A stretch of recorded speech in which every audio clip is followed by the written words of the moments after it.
বন্ধু, তোমাকে একটা চিরকালের সত্য কথা বলি, শুনে রাখো। কি?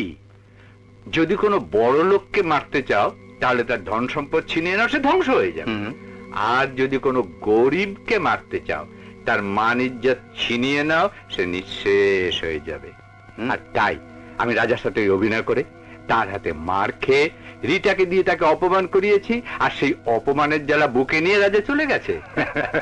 এবার আমি আমার মনের মতো বড় লোক পাত্র দেখে রিটার বিয়ে দেব, রাজার মতো গরিবের সঙ্গে নয়।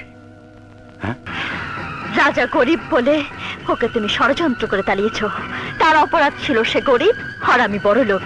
বেশ, আজ আমি রাজার মতো এক গরিব মেয়ে হয়ে তার কাছে চলে যাব। আর কোনোদিন তোমার ধন সম্পদের প্রাসাদে ফিরে আসবো না। তুমি যে অপরাধ করেছো তার শাস্তি হলো এই পৃথিবীতে তুমি আজ থেকে একা, তোমার আর কেউ থাকবে না। তুমি এক সন্তান হারা পিতা। আমার পরিচয়ের সাথে তোমার নাম আমি আজ থেকে কেটে দিলাম। আজ থেকে আমার পরিচয় হলো আমি রাজা বাংলাদেশের স্ত্রী। সালাম সালাম তোমার প্রাচুর্য ভরা সমাজকে।